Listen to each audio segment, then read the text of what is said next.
Hello dear students, तर मी आकाश sir आपल्या सर्वांचं स्वागत करतोय आपल्या ब्युटिफुलच्या चॅनलमध्ये, ज्याचं नाव आहे DC जनता 10. तर बाळांनो, तुम्हाला सर्वांना माहिती आहे आपण क्वाड्रॅटिक इक्वेशन अल्जेब्रा मधला टॉपिक नंबर 2 त्याची PYQ सॉल्व्ह करत आहे. तर PYQ सॉल्व्ह करत असताना बाळांनो, मी पहिला पार्ट 1 आणि पार्ट 2 मध्ये भरपूर सारे क्वेश्चन्स कव्हर केले आहेत आणि आज आपला हा पार्ट 3 मध्ये आपण उरलेले सारे बाळांनो क्वेश्चन्स कव्हर करूया.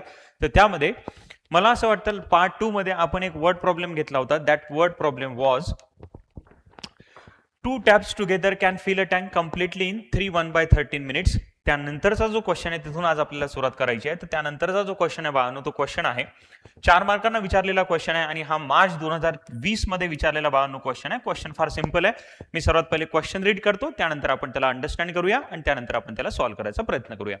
पहा बाळांनो, तुम्हालाही माहिती आहे अल्जेब्राच्या वेळेला मी शिकवलंय, अल्जेब्राचा जो टॉपिक नंबर 1 होता लिनियर इक्वेशन, त्यावेळेला मी तुम्हाला शिकवलंय की ज्याही वेळेला वर्ड प्रॉब्लेम येईल तर सर्वात पहिले तुम्हाला त्या वर्ड प्रॉब्लेमला केअरफुली रीड करावं लागेल. रीड केल्यानंतर त्या वर्ड प्रॉब्लेम मध्ये म्हटलेलं काय हे ऍक्च्युअल मध्ये तुम्हाला अंडरस्टँड करावं लागेल आणि ज्या वेळेला तुमचं त्याचं प्रॉपर अंडरस्टँडिंग होईल त्याच वेळेला बाळांनो तुम्हाला तो क्वेश्चन सॉल्व्ह करता येईल. तर पहा काय म्हणतोय, the sum of areas of 2 squares is 400 square metre. आपल्याकडे 2 स्क्वेअर्स आहेत आणि त्या 2 स्क्वेअरच्या एरियाची जर मी सम घेतली तर ती सांगितली आपल्याला 400.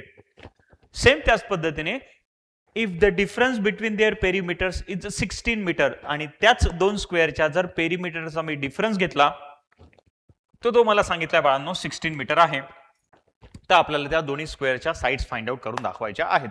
आता तुम्हालाही माहिती आहे की जे फाइंड आउट करायचं असतं त्याच्यासाठी आपण काय कन्सिडर करतो, व्हेरिएबल कन्सिडर करतो. हे क्वाड्रॅटिक इक्वेशनचा जरी क्वेश्चन असेल तरी तुम्हाला बाळांनो इथे 2 व्हेरिएबल कन्सिडर करावं लागतील.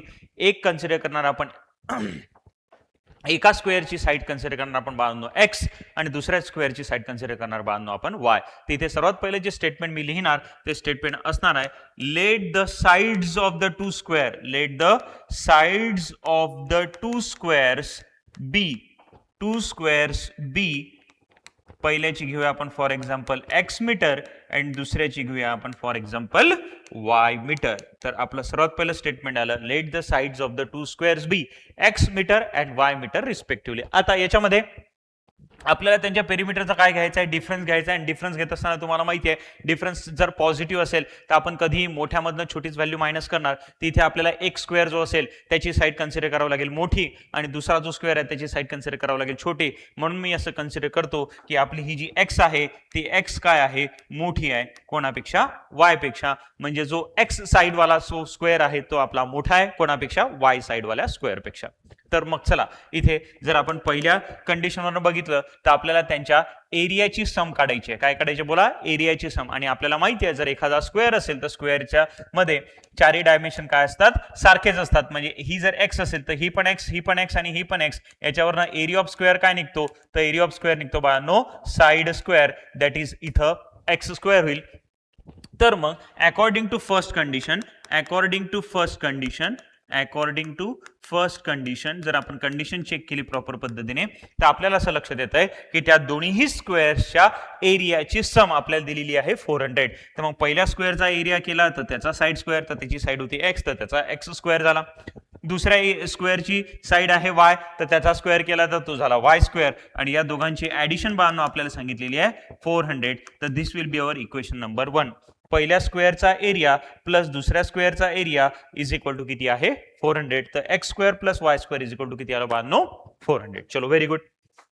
आता दुसरं काय म्हटलंय, आता दुसऱ्या कंडिशन मध्ये म्हटलेलं आहे जर आपण त्यांच्या पेरीमीटरचा डिफरन्स घेतला. काय घेतला बोला, पेरीमीटरचा डिफरन्स. तर बाळांनो पेरीमीटर म्हणजे काय, तर स्क्वेअरची पेरीमीटर म्हणजेच आपल्याला माहिती आहे की पेरीमीटर म्हणजेच काय असतं, सम ऑफ ऑल साइड्स. काय असतं बोला, सम ऑफ ऑल साइड्स. मग चारही साइड्स जर मी सम केली तर ही पण x आहे, ही पण x आहे, ही पण x आहे, ही पण x आहे. तर x plus x plus x plus x, तर ते किती होणार बाळांनो, 4x. किती होणार बाळांनो, 4x. मग याच्यावरून आपण फॉर्म्युला काढू शकतो, पेरीमीटर ऑफ स्क्वेअर काय असतो बाळांनो, तर तो असतो 4 into side. Perimeter of square काय असतो, तो असतो बाळांनो 4 इंटू साइड. तर मग चला काढा, पहिल्या जर स्क्वेअरचा पेरीमीटर मी काढला तर तो बाळांनो किती होणार, 4x. आणि दुसऱ्या स्क्वेअरचा जर पेरिमीटर मी काढला तर त्याची साईड आहे y आणि त्यामुळे तो होणार 4y आणि इथे या दोघांचा डिफरन्स बाळांनो आपल्याला सांगितलेला आहे 16 तर या दोघांचा डिफरन्स आपल्याला घ्यावा लागेल 16 आणि मी घेताना 4x - 4y का घेतलंय कारण की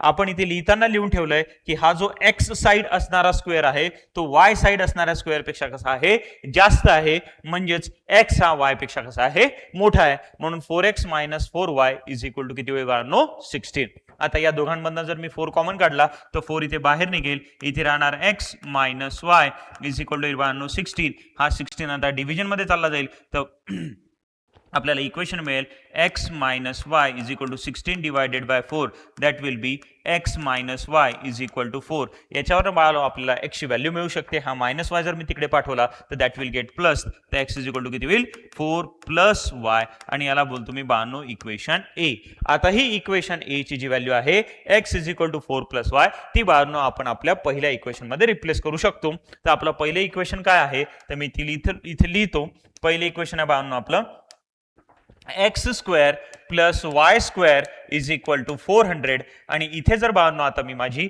x ची जी व्हॅल्यू होती काय व्हॅल्यू होती x ची तर x ची व्हॅल्यू आपल्याकडे बाळांनो 4 + y चला ही रिप्लेस करून पाहूया x च्या जागी तर चला पुट करा x च्या जागी काय रिप्लेस करायची आपल्याला 4 + y x चा स्क्वेअर असल्या कारणामुळे 4 + y चा पण काय होणार आहे स्क्वेअर + y² = किती होणार 400 चला आता काय करावं लागेल तर आता याला सॉल्व्ह करून आपल्याला क्वाड्रॅटिक इक्वेशन बनवावं लागेल आता ते क्वाड्रॅटिक इक्वेशन बनवण्यासाठी जर पहिला जर तुम्ही ब्रॅकेट बघितलं त्याचा स्क्वेअर आहे म्हणजे 100% बाळांनो तुम्हाला इथे काय यूज करावं लागेल तर इथे आपल्याला एक्सपान्शनचा फॉर्म्युला यूज करावा लागेल काय एक्सपान्शनचा फॉर्म्युला बनतो तर तो बनतो बाळांनो a + b चा होल स्क्वेअर आणि काय असतो सांगा बरं जरा a + b चा होल स्क्वेअर काय असतो सर्वांना माहिती आहे सर्वांनी पाठ केलेला असेल तर तरी मी पुन्हा तुम्हाला सांगतोय a + b चा होल स्क्वेअर काय असतो तो असतो a² + 2ab + b² चला या फॉर्म्युल्याच्या मदतीने चला तिथे एक्सपान्शन करा आणि एक्सपान्शन केलं तर काय येईल बाळांनो a च्या जागी आहे 4 b च्या जागी आहे y तर a चा स्क्वेअर म्हणजे काय करावं लागेल 4 चा स्क्वेअर प्लस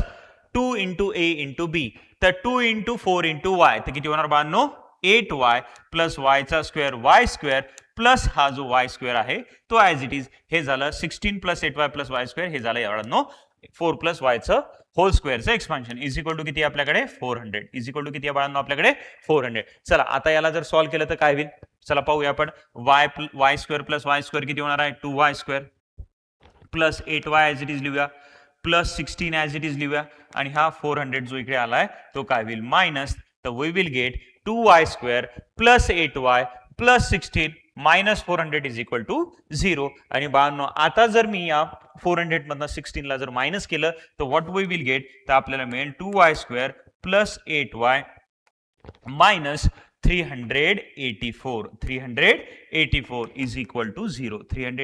= 0 आता बाळांनो तुम्हाला माहिती आहे या पूर्ण क्वाड्रॅटिक इक्वेशनला आपण 2 ने डिवाइड करू शकतो तर चला करा बरं 2 ने डिवाइड केल्यानंतर काय होईल बोला इथे होईल y² + 4y - 384 divided by 2 384 divided by 2 जर केलं गेलं तर ते होईल 192 किती होईल बोला 192 = 0 तर बाळांनो आपलं क्वाड्रॅटिक इक्वेशन काय बनताना दिसतंय तर क्वाड्रॅटिक इक्वेशन बनताना दिसतंय आपल्याला y² + 4y - 192 = 0 आता या क्वाड्रॅटिक इक्वेशन आपल्याला सॉल्व्ह करायचं तर कोणी सॉल्व्ह करणार बरं तर आपल्या सर्वांना माहिती आहे बाळांनो क्वाड्रॅटिक इक्वेशन सॉल्व्ह करायचे आपल्याकडे 3 मेथड आहेत पहिली आहे फॅक्टरायझेशन दुसरी जी मेथड आहे ती आहे आपली फॉर्म्युला मेथड आणि तिसरी जी मेथड आहे ती आहे कम्प्लिटिंग द स्क्वेअर मेथड आणि तुम्हाला मी मागे सांगितलं होतं मी याही लेक्चरमध्ये सांगतोय मोस्ट ऑफ द टाइम आपल्याला जे क्वाड्रॅटिक इक्वेशन सॉल्व्ह करायचे आहे ते सॉल्व्ह करत असताना आपल्याला जी मेथड वापरायची आहे ती मेथड असणार स्प्लिटिंग द मिडल टर्म किंवा त्याला दुसऱ्या भाषेत आपण म्हणतो फॅक्टरायझेशन चला तर याला फॅक्टरायझेशन मेथडने सॉल्व्ह करून पाहूया काय करावं लागेल त्यासाठी मी पुन्हा इक्वेशन लिहितो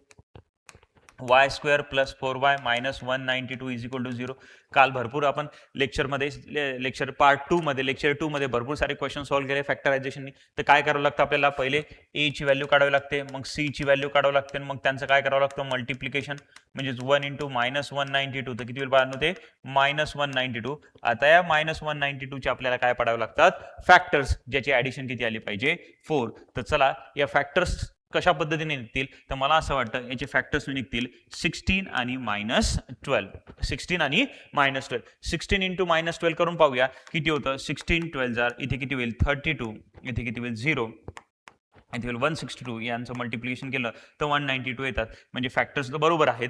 फक्त आता यांची ॲडिशन करा. 16 मायनस 12 तर इट विल गेट +4 आणि 16 इंटू -12 तर इट विल गेट -192. त्यावर फॅक्टर्स आर परफेक्ट. चला आता काय करायचं, सर्वांना माहिती आहे या फॅक्टर्समध्ये मिडल टर्मला आपण काय करत असतो बाळांनो, स्प्लिट करत असतो. चला करूया स्प्लिट. तर y² + 16y -12y -192 is equal to 0. आता काय करायचं, तो जोड्याच बनवायच्या.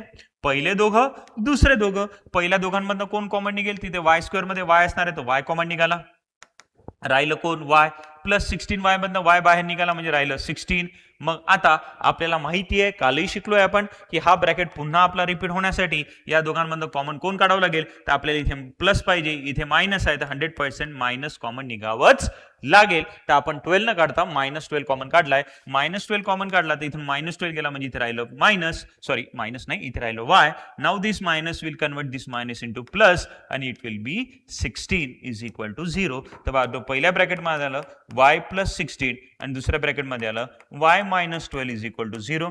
आता तुम्हाला माहिती आहे दोन ब्रॅकेटचं मल्टिप्लिकेशन 0 असेल तर सिंपल त्याला कोणासोबत इक्वेट करायचं आहे, 0 सोबत. चला करून टाकूया मग. तर y plus 16 is equal to 0 और y minus 12 is equal to 0. याच्यावरून y इज इक्वल टू येतं बाळांनो -16 और y इज इक्वल टू येतं बाळांनो 12. तर y च्या ज्या दोन व्हॅल्यूज आहे त्या दोन्ही व्हॅल्यूज आपल्यासाठी ऍक्सेप्टेड असतील का रे बाळांनो, तर 100% नॉट. कारण की y ही काय आहे, साइड ऑफ द स्क्वेअर आहे आणि आपल्याला सर्वांना माहिती आहे कुठलाही स्क्वेअर असू द्या त्याची साइड कधी निगेटिव्ह असू शकते का, तर 100% नॉट. तर त्यावरनं आपण बाळांनो y ची एकच व्हॅल्यू डिफाइन करू शकतो. देअरफॉर लिहू शकतो आपण y cannot be equal to -16 as it is side of square and it cannot be negative.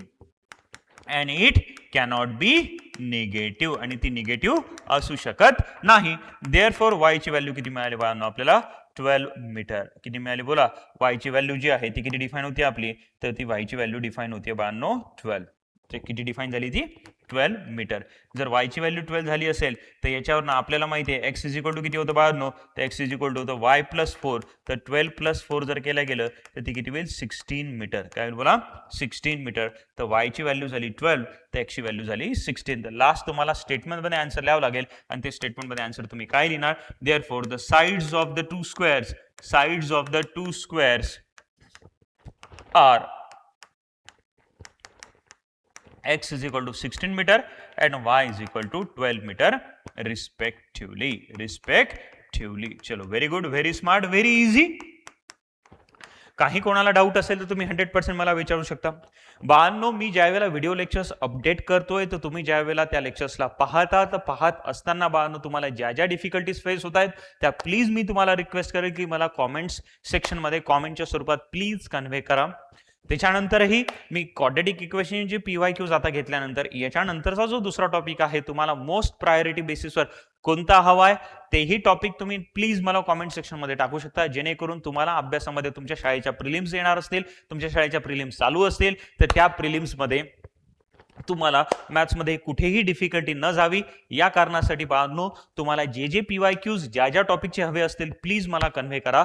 Message through convey करू शकता, आपल्या व्हिडिओच्या खाली तुम्ही कॉमेंट सेक्शनमध्ये टाकू शकता, पण प्लीज बाळांनो ते मेसेज तुम्ही माझ्यापर्यंत पोहोचवा, जेणेकरून तुम्हाला मी तुमच्या मदतीसाठी व्हिडिओज घेऊन येऊ शकतो. आणि तुम्हालाही सर्वांना माहिती आहे आपण कालपासून केमिस्ट्रीचे पण लेक्चर्स अपडेट करायला सुरुवात केली, अपलोड करायला सुरुवात केली. आज त्याचा लेक्चर नंबर 2 पण अपडेट होईल. त्याच्यासाठी पण मी तेच म्हणतोय, तुम्हाला केमिस्ट्रीमध्ये प्रायोरिटी बेसिसवर जर दुसरा कोणता टॉपिक हवा असेल, तुम्हाला असं वाटत असेल सर आम्हाला केमिस्ट्रीचा हा टॉपिक डिफिकल्ट जातोय, याच्या कन्सेप्ट आमच्यासाठी प्लीज क्लिअर करा, तर 100% तुम्ही मला कुठल्याही व्हिडिओच्या खाली कॉमेंट करून सांगू शकता बाळांनो की सर आम्हाला या सब्जेक्टचा हा टॉपिक डिफिकल्ट वाटतोय, प्लीज आम्हाला त्याचे व्हिडिओ लेक्चर्स अरेंज करा.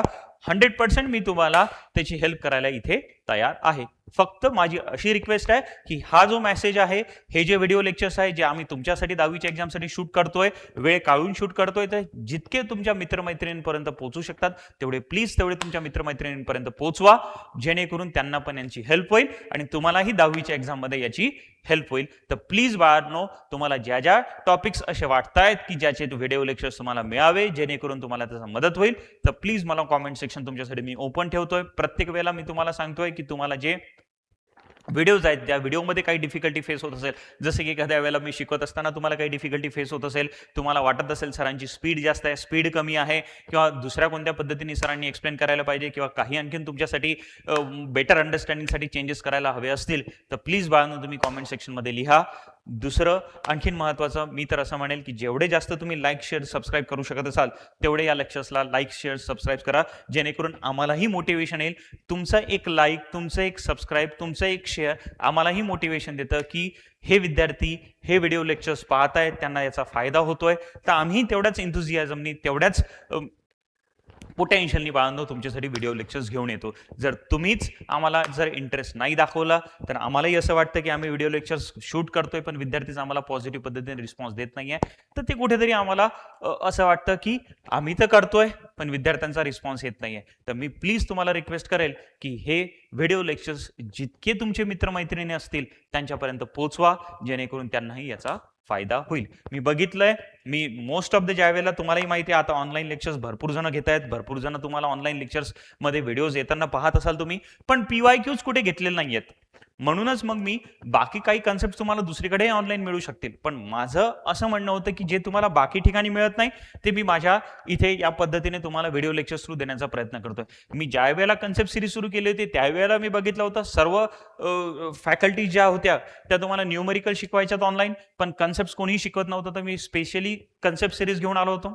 आताही आपल्याकडे वेळ कमी आहे तर मग मी PYQ ची सिरीज घेऊन आलोय. PYQs जे पूर्ण आतापर्यंत 2019 ते 2024 पर्यंत विचारलेले ते सर्व PYQs बाळांनो मी तुमच्या प्रत्येक टॉपिकचे कव्हर करायचा प्रयत्न करतोय. प्लीज तुम्ही तुमच्या ज्या काही सजेशन्स असतील, जे काही डिफिकल्टीज असतील, प्रायोरिटी बेसिसवर जे काही टॉपिक्स असतील, तर तुम्ही प्लीज कॉमेंट सेक्शनमध्ये टाका आणि लाईक शेअर आणि सबस्क्राईब करा, तुमच्या मित्रमैत्रिणींपर्यंत पोहोचवा, एवढीच माझी एक रिक्वेस्ट आहे. तर या प्रॉब्लेममध्ये काही डिफिकल्टी असेल तर मला सांगा, नसेल तर we will proceed for the next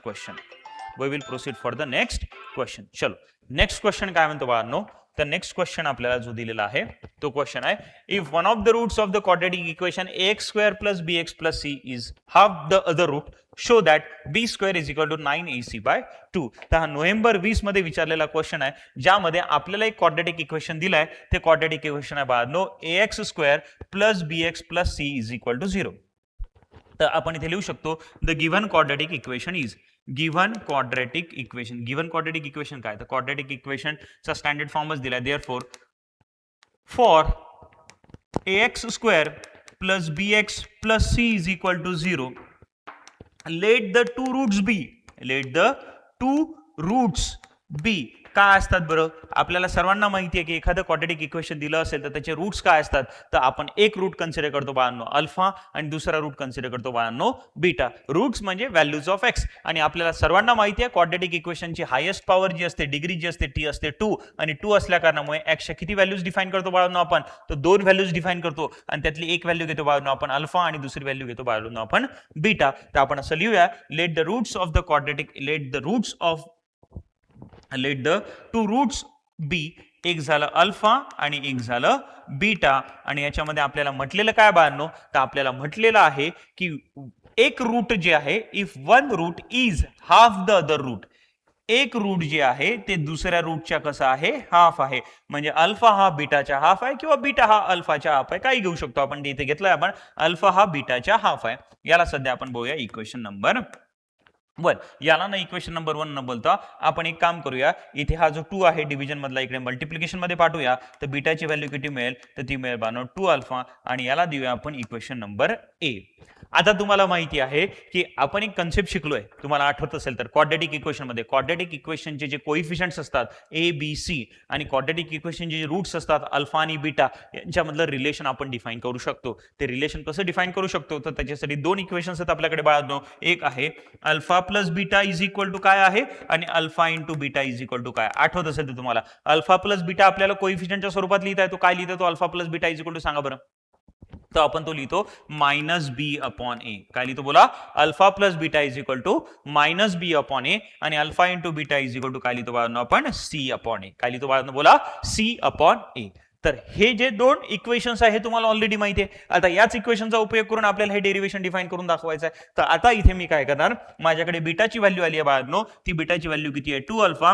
he 2 alpha G value आहे ती या दोन्ही इक्वेशन मध्ये मी बीटाच्या जागी रिप्लेस करणार. चला पाहूया काय होणार. अल्फा प्लस बीटाच्या जागी किती लिहायचं मला, 2 अल्फा इज इक्वल टू येईल मायनस बी अपॉन ए. आणि इथं अल्फा इंटू बीटा, तर अल्फा तर तसंच राहील, बीटाच्या जागी लिहिणार मी 2 अल्फा, बीटाच्या जागी लिहिणार मी 2 अल्फा इज इक्वल टू येणार बाळांनो c upon a. Is equal to किती येणार, सी अपॉन ए. चला आता याला सॉल्व्ह करूया. याला जर सॉल्व्ह केलं तर अल्फा प्लस 2 अल्फा किती होणार आहे, 1 प्लस 2 किती होणार 3 alpha. 3 alpha is equal to होईल मायनस बी अपॉन ए. काय बोला, मायनस बी अपॉन ए. हा जो 3 मल्टिप्लिकेशनचा आहे आपण इकडे ट्रान्सफर करून टाकूया. तर अल्फा इज इक्वल टू होईल minus b upon 3a. Minus b upon 3a. तर अल्फाची व्हॅल्यू काय आली बाळांनो, तर अल्फाची व्हॅल्यू आली minus b upon 3a. Same पद्धतीने इथे चला मल्टिप्लिकेशन करा. इथे काय होईल, अल्फा इंटू अल्फा, तर अल्फा स्क्वेअर इंटू 2, तर 2 alpha square is equal to येईल सी अपॉन ए. सेम त्याच पद्धतीने हा 2 जो मल्टिप्लिकेशनचा आहे आपण इकडे ट्रान्सफर करूया. तर तो होईल alpha square is equal to c upon 2a. तर बाळांनो आपल्याला दोन इक्वेशन्स मिळालेले आहेत. ते दोन इक्वेशन्स काय आहेत, तर पहिलं जे इक्वेशन आहे ते आहे आपल्याकडे alpha is equal to minus b upon 3a. And दुसरं जे इक्वेशन मिळालंय ते इक्वेशन मिळालंय alpha square is equal to c upon 2a. C upon 2a. तर इकडलं जर इक्वेशन बघितलं तर याच्यामध्ये अल्फा स्क्वेअर आहे, इकडलं जर इक्वेशन बघितलं तिथे फक्त अल्फा आहे. तर मग मी काय करतो, या दोन इक्वेशनला इक्वेट करण्यासाठी हे जे पहिले इक्वेशन आहे alpha is equal to minus b upon a, याचा स्क्वेअर करतो. चला जर आपण याचा स्क्वेअर केला तर काय होईल, alpha square is equal to minus b upon 3a चा स्क्वेअर. कारण की जो स्क्वेअर तुम्ही लेफ्ट हँड साईडला कराल तसंच तुम्हाला राईट हँड साईडला पण करावं लागेल.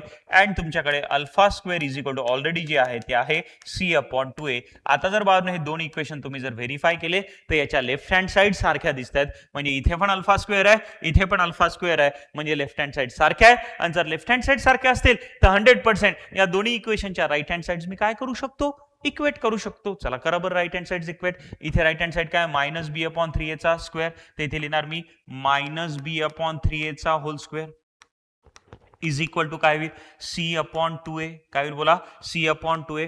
आता याला काय करावं लागेल, आपण हे का लिहू शकलो, कारण की या दोन्ही इक्वेशनच्या लेफ्ट हँड साईड सेम आहे. लेफ्ट हँड साईड जर सेम असतील तर राईट हँड साईड्स पण काय होऊन जातील, सेम होऊन जातील. इथे राईट हँड साईड आहे मायनस बी अपॉन 3a चा स्क्वेअर आणि इथे राईट हँड साईड आहे सी अपॉन 2a. चला करा आता, याला जर स्क्वेअर केला तर मायनस बी चा स्क्वेअर किती येतो बाळांनो, बी स्क्वेअर अपॉन 3a चा स्क्वेअर केला तर काय होईल तो 9a square is equal to c upon 2a. C upon 2a. आता जे दाखवायचं त्यामध्ये आपल्याला बी स्क्वेअर लेफ्ट हँड साईडला पाहिजे, बाकी सर्व राईट हँड साईडला पाठवून द्या. तर इकडे हा जो 9a स्क्वेअर आहे तो इकडे चालला जाईल डिव्हिजन मधला मल्टिप्लिकेशन मध्ये. तर b square is equal to काय येईल, c upon 2a multiply by 9a square. तर हा ए या एका स्क्वेअर मधल्या एकाला कॅन्सल करेल तर राहील किती, 9 एक ए राहील, म्हणजेच राहील आपल्याकडे b square is equal to 9ac divided by 2. 9ac divided by 2. तर हा राहिला 9, हा राहिला a, हा राहिला c. 9ac divided by 2. या स्क्वेअर मधला एक स्क्वेअर कॅन्सल झाला, या a ने कॅन्सल केलं त्याला, तर एक a राहिला multiply by a multiply by c divided by 2. तर this will be our b square is equal to 9ac divided by 2. तर this will be our required solution. चलो व्हेरी गुड, व्हेरी सिंपल. काही कोणाला doubt असेल तर विचारा, नसेल तर we will proceed for the next question. चला पहा काय म्हणतोय. नेक्स्ट वर्ड प्रॉब्लेम जो आहे त्या वर्ड प्रॉब्लेम मध्ये काय म्हटलेलं आहे, if 460 is divided by a natural number. एक नंबर आहे आपल्याकडे 460 आणि या 460 ला आपण डिवाइड करतोय. कोणी डिवाइड करतोय, का नॅचरल नंबरनी. आता पहा, ज्या नॅचरल नंबरनी आपण डिवाइड करतो तो कन्सिडर करूया x. तो कन्सिडर करूया x. तर अशा वेळेला जे डिव्हिजन होतंय तर डिव्हिजनचा जो कोशंट आहे, हा काय आहे, 2 more than 9 times the divisor. 9 times the divider and remainder is 5. आणि त्यांची जी बाकी आहे त्या या डिव्हिजनची जी रिमाइंडर उरती आहे, या डिव्हिजन केल्यानंतर जे काही बाकी उरत आहे ते सांगितलं आपल्याला 5. तर आपल्याला म्हटलंय कोशंट अँड डिवायझर काढून दाखवा. काय काढून दाखवा, कोशंट अँड डिवायझर. जर बाळांनो मी 460 ला एक नॅचरल नंबर x ने डिवाइड केलं तर आता तुम्हाला माहिती असेल की हे जे डिव्हिजन आहे हे आपण कशा पद्धतीने लिहितो. तर 460 ला आपण रॅडिकल साइनच्या आतमध्ये लिहित असतो, ज्याने डिवाइड करत असतो त्याला आपण रॅडिकल साइनच्या बाहेर लिहित असतो. तर एक्स हा जो असतो याला काय म्हणतो बाळांनो आपण डिवायझर. याला काय म्हणतो बाळांनो आपण बोला डिवायझर. ज्याला डिवाइड करत असतो त्याला काय म्हणत असतो बाळांनो आपण डिव्हिडंड. काय म्हणत असतो डिव्हिडंड. ज्याने डिवाइड करत असतं किंवा ज्याने भाग जात असतो त्याला काय म्हणत असतो बाळांनो आपण कोशंट. आणि जे उरत असतं त्याला काय म्हणत असतो बाळांनो आपण रिमाइंडर. त्याला काय म्हणत असतो रिमाइंडर. ज्याला भाग देतो तो डिव्हिडंड, ज्याने भाग देतो ते डिवायझर, ज्याने भाग जातो तो कोशंट, आणि जे उरतं ते काय असतं बाळांनो रिमाइंडर. आणि यांच्यामध्ये एक इक्वेशन पण सर्वांना पाठ आहे. ते इक्वेशन असतं dividend is equal to divisor multiply by quotient plus remainder. हे इक्वेशन सर्वांना पाठ असणं फार गरजेचं आहे बाळांनो. जर हे इक्वेशन तुम्हाला पाठ असेल तरच हे न्यूमरिकल तुम्ही सॉल्व्ह करू शकता, otherwise it will be difficult. म्हणून ह्याच्या छोट्या छोट्या बेसिक गोष्टी आहेत, एक लक्षात ठेवा. वर्ड प्रॉब्लेम ज्या वेळेला तुम्हाला सॉल्व्ह करायचं असतं तर काही बेसिक गोष्टींमध्ये तुम्हाला सर्व एक्सपान्शनचे फॉर्म्युले माहिती असणं फार गरजेचं आहे. तुमचं थोडं मल्टिप्लिकेशन स्ट्रॉंग असणं फार गरजेचं आहे, कारण की ज्या वेळेला तुम्हाला क्वाड्रॅटिक इक्वेशनमध्ये फॅक्टर्स पाडायचे आहेत तर तुमचं मल्टिप्लिकेशन स्ट्रॉंग असलंच पाहिजे, तरच ते फॅक्टर्स पडतात, otherwise it will be difficult for you. नंतर तुमचं प्रॉपर पद्धतीने अंडरस्टँडिंग ऑफ वर्ड्स हे फार महत्वाचं आहे, कारण की हे न्यूमरिकल ज्या वेळेला तुम्ही रीड कराल तर ते तुम्हाला अंडरस्टँड झालं पाहिजे की ऍक्च्युअल त्या न्यूमरिकलमध्ये म्हटलेलं काय. जर तेच अंडरस्टँड नाही झालं तर तुमचं ते न्यूमरिकलच सॉल्व्ह होणार नाही. आणि या काही बेसिक फॉर्म्युलांमध्ये जसं dividend is equal to divisor multiply by quotient plus remainder ही कन्सेप्ट माहिती असेल तरच हे न्यूमरिकल पार्ट होतं. त्याच्यानंतर 2 डिजिट 3 डिजिट वाले जे नंबर्स असतात, क्वेश्चन्स असतात, त्याच्यामध्ये काही बेसिक गोष्टी त्या पद्धतीने तुम्हाला माहिती पाहिजे. एजेस वाले क्वेश्चनसाठी पर्टिक्युलर त्या कंडिशन्स तुम्हाला माहिती पाहिजे. तर ज्या वेळेला हे क्वेश्चन्स येतील त्या वेळेला मी तर एक्सप्लेन करतोच आहे, पण इथे लक्षात ठेवा या क्वेश्चनसाठी तुम्हाला कोणती कन्सेप्ट क्लिअर असणं फार गरजेचं आहे सांगा. Dividend is equal to divisor multiply by quotient plus remainder. याच्यामध्ये ज्याला डिवाइड करतो तो डिव्हिडंड असतो, ज्याने डिवाइड करतो तो डिवायझर असतो, ज्याने भाग जात असतो तो कोशंट असतो, आणि जे उरतं ते असतं रिमाइंडर. तर चला आपल्याला 460 ला एका नॅचरल नंबरनी म्हणजेच आपण कोणता नंबर कन्सिडर केलाय तो कन्सिडर केला एक्स, म्हणजे आपला एक्स काय झाला डिवायझर झाला. एक्स काय झाला डिवायझर. तर सर्वात पहिलं स्टेटमेंट लिहित असताना तुम्हाला काय लिहावं लागेल, let the divisor be x. Let the divisor be x. तर सर्वात पहिलं स्टेटमेंट जे येईल बाळांनो सोल्युशन मध्ये ते येणार let the divisor be x. आपला जो डिवायझर आहे तो कोणता आहे एक्स, आणि एक्स हा कोण आहे नॅचरल नंबर. चला त्याच्यावरनं आपण कोण काढू शकतो कोशंट, कारण की कोशंट काढण्यासाठी कंडिशन दिली आहे. तर काय सांगितलंय कोशंट किती सांगितलंय, कोशंट सांगितलंय आपल्या बाळांनो त्या डिव्हिजनचा.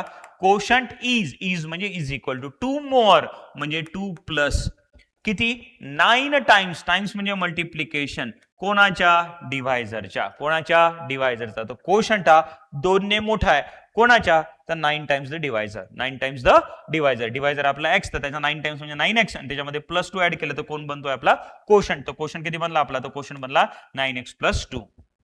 आणि रिमाइंडर आपल्याला दिली आहे. व्हॉट इज रिमाइंडर, तर रिमाइंडर सांगितले बाळांनो 5. तर आता सिंपल मी माझे कन्सेप्ट वापरणार. कन्सेप्ट सर्वांना आताच मी सांगितली होती, काय आहे डिव्हिडंड इज इक्वल टू, बोलो क्या रहेगा, dividend is equal to divisor multiply by quotient plus remainder. Now put the value, get the answer. Dividend is equal to 460, divisor is equal to 9x plus 2, divisor is equal to x, quotient is equal to 9x plus 2 plus remainder is equal to 5. Now I am going to do multiplication. चलो करो multiplication. 9 या bracket मध्ये multiply होईल. कसं multiply होईल सांगा, तर इथला 460 ऍज इट इज आहे इज इक्वल टू इथे काय होईल, तर इथे होईल x इंटू 9 x, तर 9x square plus 2 into x, तर it will get 2x plus 5 will be as it is. चला याच्यावर बाळांनो आपलं तुमचं क्वाड्रॅटिक इक्वेशन बनेल. काय क्वाड्रॅटिक इक्वेशन बनेल चला चेक करूया. तर ते बनलंय 9x square plus 2x plus 5, आणि हा प्लस 460 तिकडे गेल्यावर काय झाला, तर तो झाला मायनस 460 इज इक्वल टू किती होईल 0. तर 9x square plus 2x minus या दोघांचा जो डिफरन्स येतो तो येतो 455 इज इक्वल टू 0. तर चला आता या क्वाड्रॅटिक इक्वेशनला आपल्याला काय करावं लागेल, त्या क्वाड्रॅटिक इक्वेशनला आपल्याला सॉल्व्ह करावं लागेल. तर कोणाचे फॅक्टर्स पाडावे लागतील, तर मायनस 455 मल्टिप्लाय बाय 9 चे फॅक्टर्स पाडायचे, ज्यांची ऍडिशन किती झाली पाहिजे, तर ती झाली पाहिजे प्लस 2.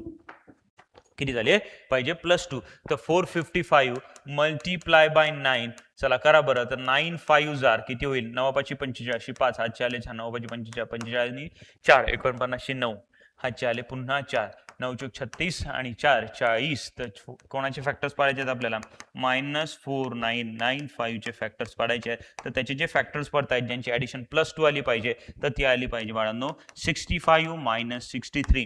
तर जे फॅक्टर जे पडतात ते पडतात 65 आणि -63. किती पडतात बोला 65 आणि -63. चला आता या फॅक्टर्स मध्ये काय करायचं त्या फॅक्टर्स मध्ये मिडल टर्मला फक्त काय करायचं स्प्लिटच करायचं. चलो लिखो फिर क्या लिखोगे 9x² -63x. तुम्ही म्हणाल सर -63 पहिले का लिहिलं कारण की तुम्हाला इथे सिम्पली 65 लिहिलं तरी 100% चुकणार काहीच नाही 100 बरोबर येणार आन्सर बरोबर येणार फक्त कॅल्क्युलेशन थोडे तेव्हाही डिफिकल्ट नाही जाणार पण इथे 9 दिसतोय तिथे 63 दिसतोय आपल्याला माहिती आहे 63 ला 9 ने डिवाइड होतं 65 ला 9 ने डिवाइड होत नाही म्हणून मी 63 पहिले लिहिला. चला लिहून टाका 9x² -63x + 65x + 65x -4995 = 0. चला मग आता काय करायचं पहिले दोघं दुसरे दोघं. चला दोघांमधून कॉमन कोण निघेल तर इथून कॉमन निघताय 9x. तर इथे काय राहतंय x - 7. किती राहतंय बोला x - 7. आता इथून कोण कॉमन निघेल इथून कॉमन निघेल बाळांनो +65. कोण कॉमन निघेल +65. तर तुमचा आन्सर इथे काय होईल इथे आन्सर होईल x - 7 = 0. मग एका ब्रॅकेटमध्ये येईल x - 7 दुसऱ्या ब्रॅकेटमध्ये येईल 9x + 65 = 0. आता दोन ब्रॅकेटचं मल्टिप्लिकेशन 0 आहे तर दोघांनाही 0 सोबत इक्वेट करा. तर पहिल्या ब्रॅकेटमध्ये आलं x - 7 = 0 और दुसऱ्या ब्रॅकेटमध्ये आलं 9x + 65 = 0. याच्यावर आपलं x -7 चा बाळांनो होऊन जाईल +7 और 9x किती होईल -65. हा प्लस तिकडे गेल्यावर काय झाला मायनस आणि x होईल -65 डिवायडेड बाय 9. तर x जे -65 डिवायडेड बाय 9 व्हॅल्यू आहे हे आपण घेऊ शकणार नाही कारण की आपल्याला पहिलेच बोलतानाच सांगितलंय x हा कोण आहे नॅचरल नंबर आहे बाळांनो. कोण आहे बोला नॅचरल नंबर आहे आणि natural number x -65/9 100% it is not a natural number. Therefore आपण असं म्हणू शकतो की x ची जी व्हॅल्यू आली ती व्हॅल्यू किती आली 7. म्हणजेच आपला जो डिव्हायझर आला तो किती आला 7 कारण की x आपला काय होता डिव्हायझर. आपल्याला सोबत क्वेश्चन पण काढायचा आहे कारण की क्वेश्चन पण काढायचा विचारला होता. तर आपला क्वेश्चन काय होता सांगा बरं क्वेश्चन काय होता तो क्वेश्चन आहे आपला देअरफॉर क्वेश्चन इथे लिहितो मी 9x + 2 म्हणजे 9 × 7 + 2 तर 9 7 जार 63 + 2 तर किती होणार आहे 65 will be our quotient. 65 will be our quotient आणि हे डिव्हिजन केल्यानंतर जे रिमाइंडर राहतं बाळांनो तर ते रिमाइंडर राहतंय 5. Will it be okay. Very simple very halwa question very simple question. फक्त ते कन्सेप्ट काय क्लिअर पाहिजे तर ते कन्सेप्ट क्लिअर पाहिजे तुमची dividend = divisor multiply by quotient plus remainder. काय बोला dividend = divisor multiply by quotient plus remainder. You will get your required answer. Very good very smart. चलो we will proceed for the next question. पहा one of the important category of questions train वाला question हा भरपूर वेळा विचारलेला असतो. काय म्हणतं या क्वेश्चन मध्ये एक ट्रेन आहे बाळांनो आपल्याकडे जी 240 किलोमीटर विथ युनिफॉर्म स्पीड जाते. एक ट्रेन आहे झुकू गाडी आहे ट्रेन गाडी आहे ती जाते किती किलोमीटर जाते 240 kilometre with uniform speed. If the speed of the train is increase by 12 km/h. जर आपण ती जी ट्रेन आहे युनिफॉर्म स्पीडने जात असताना जर त्याची स्पीड मी वाढवली कितीने वाढवली बाळांनो 12 km/h ने वाढवली तर त्या गाडीला 240 किलोमीटर पहिले युनिफॉर्म स्पीडने जाण्यासाठी जितका टाइम लागत होता त्याच्यापेक्षा आता 1 तास कमी लागतोय कारण की ऑब्वियस आहे स्पीड वाढली तर टाइम कमी होणार आहे आपल्याला सर्वांना माहिती आहे. तर मग ती 12नी जर स्पीड वाढवली तर 1 तास कमी घेतीये असं आपल्याला सांगितलंय. तर आपल्याला म्हटलंय find the initial speed of the train म्हणजे जी युनिफॉर्म स्पीड म्हणजे इनिशियल स्पीडने जात होती ती स्पीड आपल्याला काढून दाखवायची आहे. आणि हा जर क्वेश्चन आला तर कंडिशन पहा पहिले कसं दिली आहे तर कंडिशन दिली आहे बाळांनो आपल्याला टाइमची.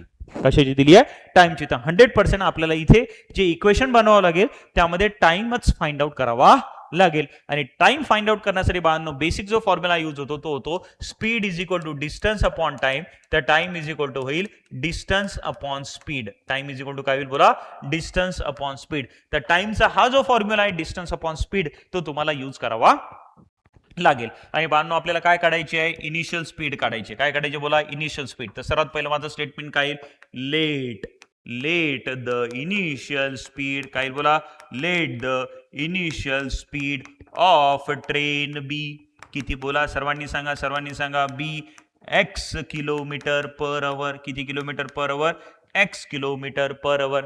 आणि आता बाळांनो मला सांगा, त्या एक्स किलोमीटर पर आवर त्याला जायचं किती किलोमीटर आहे रे, 240 किलोमीटर. किती किलोमीटर, 240 किलोमीटर. तर एक्स स्पीडनी 240 किलोमीटर जाण्यासाठी लागणारा टाइम काढू शकतो, कारण की डिस्टन्स आहे 240 आणि स्पीड आहे एक्स, तर टाइम निघू शकतो. तर चला करा मग. देअरफॉर द टाइम रिक्वायर्ड किंवा time taken by train to cover 240 kilometre at a speed of किती, x kilometre per hour, be किती होईल तो टाइम, तर तो टाइम होईल नो, डिस्टन्स आहे 240 आणि स्पीड आहे एक्स, व्हेरी गुड. तर काय होईल, 240 upon x. Now if the speed is increased by, increase spelling चुकलंय, क्लिअर करून घ्या, increased by 12 kilometre per hour. जर आपण आपल्या गाडीची स्पीड 12 किलोमीटर पर आवर नी वाढवली, तर ती पहिले होती किती रे, एक्स, ती आता 12 ने वाढवली, म्हणजे 12 काय होईल त्याच्यामध्ये ऍड. तर आता लिहू शकतो मी, therefore the new speed of the train will be, therefore new speed of train, किती असेल सांगा, पहिले जी एक्स होती ती 12 ने वाढवली, तर एक 12 काय झाले त्याच्यामध्ये ऍड, तर एक्स प्लस 12 किलोमीटर पर आवर होईल. तर आता डिस्टन्स तर गाडीला तेवढंच जायचं आहे, 240च जायचं आहे, पण आता स्पीड वाढवली तर 100%, स्पीड वाढवली तर 100% आता टाइम कमी होईल. तर देअरफॉर आता त्याहीसाठी म्हणजे वाढलेल्या स्पीड नुसार लागणारा टाइम आपण कॅल्क्युलेट करू शकतो. Therefore time taken by train to cover 240 kilometre at a speed of x plus 12 kilometre per hour will be, चलो कैसा निकालोगे, किती जायचं आहे 240, स्पीड काय आहे एक्स प्लस 12. तर हा लागेल टाइम कोणत्या स्पीडने जाण्यासाठी, एक्स प्लस 12 किलोमीटर पर आवर जाण्यासाठी. मला सांगा हा टाइम जास्त असेल की हा टाइम जास्त असेल, ऑब्वियस जेव्हा स्पीड कमी तेव्हा टाइम जास्त, जेव्हा स्पीड जास्त तेव्हा टाइम कमी. मग इथे टाइम कमी लागेल कारण की इथे स्पीड जास्त आहे, इथे स्पीड कमी असल्या कारणामुळे टाइम जास्त लागेल. तर आपल्याला सांगितलंय हा 12 किलोमीटर पर आवर ज्या वेळेला आपण स्पीड वाढवतोय तर त्यावेळेला लागणारा टाइम हा पहिले लागणाऱ्या टाइम पेक्षा एकने कसा आहे, कमी आहे, एकने कसा आहे, कमी आहे. म्हणजे या दोघांचा डिफरन्स किती आहे, 1 हे सांगितलंय आपल्याला. म्हणजेच 240 डिवायडेड बाय एक्स प्लस 12 हा जो टाइम आहे, हा टाइम कसा आहे, तर हा टाइम कमी आहे. हा टाइम कसा आहे, कमी आहे. कोणापेक्षा तर 240 डिवायडेड बाय एक्स पेक्षा कितीने कमी आहे, तर 1 ने कमी आहे. कितीने कमी आहे, तर 1 ने कमी आहे. तर हा या दोघांचा डिफरन्स होईल नो वट. आता या दोन इक्वेशनला तुम्हाला सॉल्व्ह करून क्वाड्रॅटिक इक्वेशन बनवावं लागेल. तर कशा पद्धतीने सॉल्व्ह होईल चला पाहूया आपण. काय इक्वेशन काय म्हणतात, चला पहा बरं इक्वेशन्स काय म्हणतात. 240 divided by x minus 240 divided by x plus 12 is equal to रहेगा 1. कसं बरं सॉल्व्ह कराल, काय करावं लागेल, या न्यूमरेटर मध्ये 240 ला मी काय काढेल कॉमन, चला 240 बाहेर निघाला, तर ब्रॅकेट मध्ये काय राहिलं 1 upon x minus 1 upon x plus 12 is equal to किती होत आहे 1. चला आता हा 240 मल्टिप्लिकेशनचा कुठे चालला जाईल, इकडे डिव्हिजन मध्ये. तर क्वाड्रॅटिक इक्वेशन बनवण्यासाठी कशा पद्धतीने इक्वेशन्स येतील आपले, तर ते येईल 1 upon x minus 1 upon x plus 12 is equal to 1 upon 240. Now you will do cross multiplication. कैसा करोगे, ऐसा ऐसा और ऐसा, x plus 12 into 1 तो काय होईल x plus 12, x into minus 1 तो होईल ते minus 1 divided by x in bracket x plus 12 is equal to होईल बा no 1 divided by 240. 1 divided by 240. तर प्लस एक्स मायनस एक्स मेकांना काय करेल कॅन्सल, आणि इथे पुन्हा क्रॉस मल्टिप्लिकेशन येईल, हे मल्टिप्लिकेशन होईल x into x तर किती होईल x square plus 12 into x तर 12x न्यूमरेटर मध्ये किती होतं 12. तर पुन्हा एक वेळा मी याला थोडंसं इरेज करून लिहितो. 12 न्यूमरेटर मध्ये राहिलं, यांचं मल्टिप्लिकेशन केलं तर x into x x square plus 12 into x 12x is equal to 1 divided by 240. 1 divided by 240. Now simply you are going to do cross multiplication again.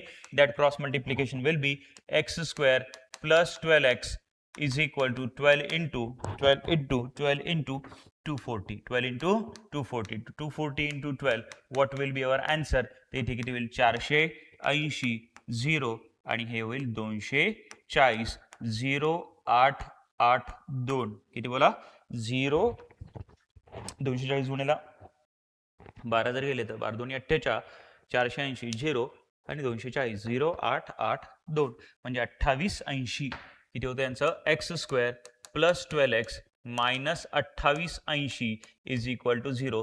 This is our quadratic equation. This is our quadratic equation. तर चला आता इथे आपल्याला काय करायचं आहे, तर ए ची व्हॅल्यू आहे 1, सी ची व्हॅल्यू आहे -2880. तर ए इंटू सी करायचं आहे बाळांनो, तर -2880 चे फॅक्टर्स पडायचे आहे, यांची ऍडिशन आली पाहिजे +12. तर मला असं वाटतं ते 60 आणि -48 येतात. किती येतात बोला 60 आणि -48. 60 आणि -48 चं मल्टिप्लिकेशन केलं तर 22880 येतात आणि यांची ऍडिशन केली तर ती येते 12. चला आता या फॅक्टर्स मध्ये काय करूया, मिडल टर्मला स्प्लिट करूया. तर काय होईल x square plus 60x minus 48x minus 2880 is equal to 0. तर पहिले दोघं दुसरे दोघं, पहिल्या दोघांमधून कोण कॉमन निघेल एक्स, तर किती होईल एक्स प्लस 60 मायनस 48 इथून कॉमन निघेल, तिथे किती होईल x plus 60 is equal to 0. पहिल्या ब्रॅकेटमध्ये आलं एक्स प्लस 60, दुसऱ्या ब्रॅकेटमध्ये आलं x minus 48 is equal to 0. X plus 60 is equal to 0 और x minus 48 is equal to 0. याच्यावरनं एक्स इज इक्वल टू होईल -60 और एक्स इज इक्वल टू किती होईल 48. आता तुम्हाला माहिती आहे x cannot be -60 as it is speed of train. Speed of train आणि स्पीड ऑफ ट्रेन निगेटिव्ह असेल का बाळांनो, तर 100% नॉट. तर एक्स ची -60 व्हॅल्यू येऊ शकत नाही. देअरफॉर एक्स ची व्हॅल्यू किती झाली 48. आणि देअरफॉर तुम्ही लिहू शकता initial speed of train. Initial speed of train is x is equal to 48 kilometer per hour. 48 kilometer per hour. This will be your required answer. This will be your required answer. This will be your required answer. तर चला बाळांनो एक काम करूया, आजच्या लेक्चरसाठी मी इथेच थांबतो. याच्यानंतर जे काही राहिलेले न्यूमरिकल्स आहेत, किती न्यूमरिकल्स राहिलेत 1 2 3 4 5 6 हे 6ही क्वेश्चन बाळांनो मी तुम्हाला पार्ट 4 मध्ये शूट करून ते पण अपलोड करेल. तर आता आजच्या लेक्चर्स मध्ये मी कोणकोणते क्वेश्चन्स कव्हर केले त्याकडे थोडं फोकस करा, त्याला घरी बसून प्रॅक्टिस करा, जेणेकरून तुम्हाला ते तुमच्या प्रिलिमच्या एक्झाम मध्ये हेल्प करतील. पण सॉल्व्ह करत असताना मी कालही सांगितलं होतं, आजही सांगतो, पहिले स्वतःहून तो क्वेश्चन सॉल्व्ह करायचा प्रयत्न करा, मगच तुम्ही तो व्हिडिओ लेक्चर समोर मागे घेऊन तुम्ही पाहू शकता आणि तुमच्या उरलेल्या कन्सेप्ट क्लिअर करू शकता. Thank you so much.